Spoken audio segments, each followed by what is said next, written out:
Bom dia, hoje é 16 de abril, quinta-feira, e nós iniciamos mais uma transmissão ao vivo, direto do Palácio Municipal e pelas redes sociais da Prefeitura, pela TV Câmara, canal 4 da NET, também canal aberto digital 28.2 e pela Rádio Educativa FM 106,7.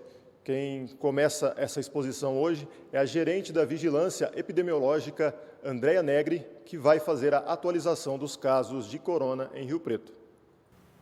Bom, nesse momento, nós vamos fazer a atualização da situação epidemiológica da doença aqui no município, falando dos dados aí acumulados. Até o momento, nós temos 64 casos positivos, na data de ontem, 782 casos foram descartados, 102 estão em investigação, 1.056 são casos de síndrome gripal na população em geral, totalizando aí 2.004 casos notificados até o momento.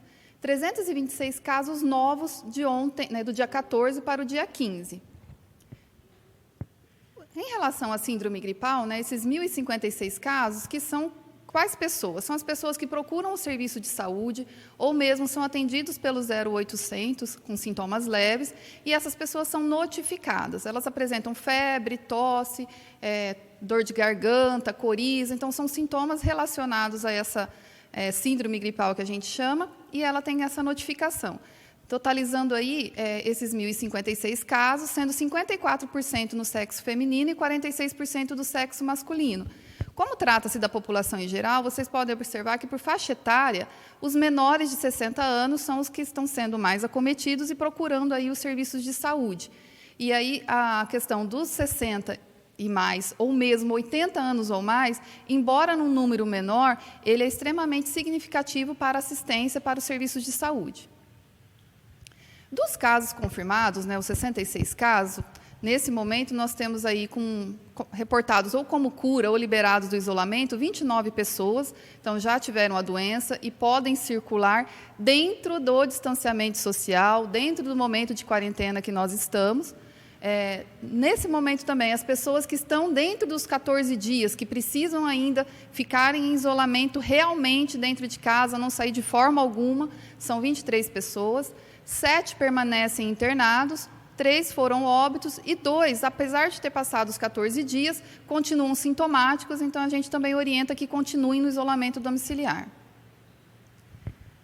Em relação às internações, as pessoas que internam com a síndrome respiratória aguda grave, que são aquelas pessoas que têm febre, tosse, mas também uma falta de ar, um desconforto para respirar, um cansaço físico vindo aí com essa falta de ar, essas pessoas foram 215 internadas até esse momento.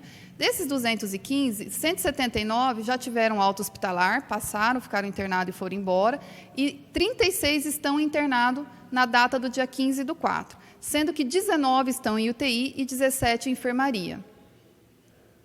Ainda em relação a esses 215 casos, vocês podem observar que 54% deles são pessoas com 60 anos ou mais, então são aquelas pessoas realmente que precisaram de uma internação, de uma hospitalização, uma avaliação com mais exames. 28% estão na faixa etária de 20 a 59 anos e o restante aí abaixo dos 20 anos.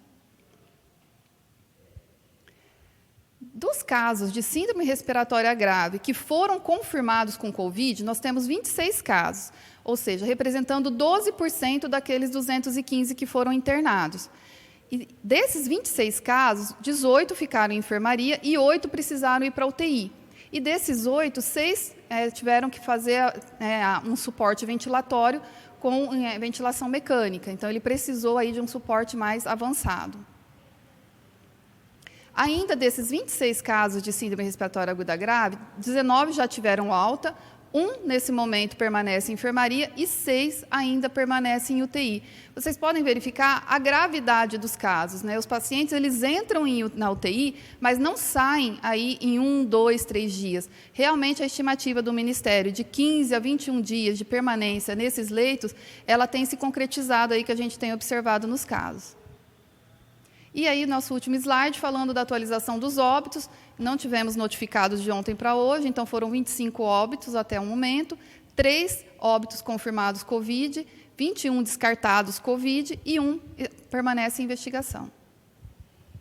Registramos que essa transmissão é uma ação conjunta das Secretarias de Saúde e de Comunicação e tem o objetivo de atualizar a população de Rio Preto sobre as medidas de combate e controle à pandemia do coronavírus.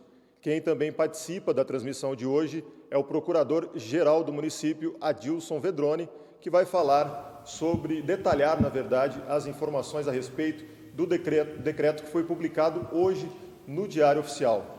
Doutor, explica para quem está nos acompanhando, não se trata de uma abertura total, né? Há restrições, são ajustes, é isso? Bom dia a todos. Realmente, a minha presença aqui é para prestar alguns esclarecimentos e fazer alguns registros em relação às alterações que passaram a vigir a partir de hoje, em relação ao funcionamento das indústrias, do comércio e dos prestadores de serviço. Você disse bem, não houve uma liberação geral, como alguns estão interpretando. Na verdade, o que nós fizemos foi uma adequação, uns ajustes em relação ao que vigia, ao que constava no decreto municipal em relação àquelas atividades que constavam no decreto estadual e no decreto federal. Portanto, não está liberado geral. O que foi permitido consta do decreto lá de 24 de março, ampliado por esse decreto que passa a vigir a partir de hoje. E as atividades permitidas, sejam de indústria, prestadores de serviços ou comércio, devem respeitar rigorosamente as regras de higienização sanitária, de distanciamento mínimo entre pessoas e de aglomeração. Estas regras serão fiscalizadas com bastante rigor com a equipe que o município tem hoje atuando no cumprimento, na verificação do cumprimento das regras impostas pelo isolamento social. Aí a palavra do Procurador-Geral do município, Adilson Vedroni, e quem também participa desta transmissão é o virologista e professor da FAMERP, Maurício Nogueira, que também é membro do Comitê Gestor de Enfrentamento ao Coronavírus. Ele vai detalhar para a gente quais serão as ações de monitoramento agora com essas novidades do decreto.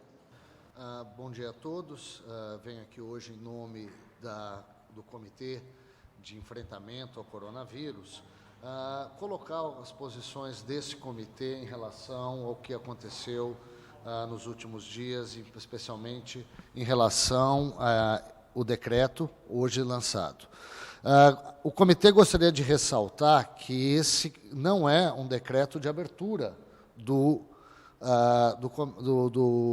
comércio, e sim adequações que são realizadas para a homogeneização da nossa legislação com outros estados e com outros municípios do estado e do governo federal.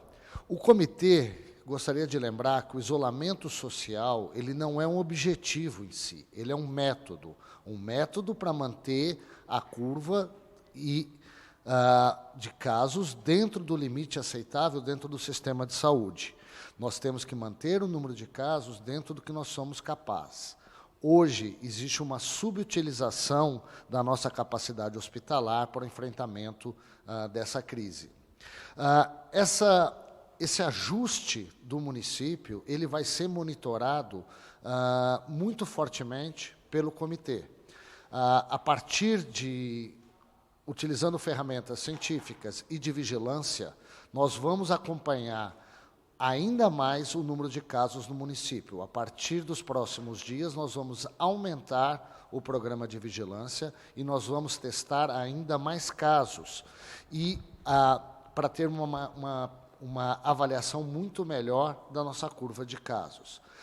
Gostaria de ressaltar que o número de casos e o comportamento dessa curva é que vão nos levar a próximas decisões, que podem ser tanto no sentido de uma maior flexibilização, caso o número de casos diminua, ou de uma maior isolamento caso o número de casos aumente de forma significativa. Eu gostaria de deixar claro que essa situação está muito longe de ser resolvida. Nós estamos vivendo uma crise mundial. Essa crise não atingiu o seu ápice em nosso município. Então, eu gostaria de ressaltar que existe, sim, um grande perigo à nossa população. A nossa mensagem do comitê é que o isolamento social é necessário. Nossa mensagem é que se você, cidadão de São José do Rio Preto, que não tenha atividades urgentes, permaneçam em casa. Caso você tenha atividades com essas atividades comerciais que foram agora flexibilizadas ou, na verdade, ajustadas, utilizem a sua máscara, continuem o isolamento. Essa doença é muito perigosa para os nossos cidadãos. Agradecemos a palavra do virologista Maurício Nogueira, também a participação da gerente da Vigilância Epidemiológica, Andréa Negri, e também do Dr. Adilson Vedroni, que é o procurador-geral do município. Concluímos assim essa transmissão, registrando que esse vídeo ficará disponível no canal da Prefeitura no YouTube e também na página especial sobre o combate ao coronavírus, que foi criada dentro do portal do município de São José do Rio Preto. Bom dia a todos.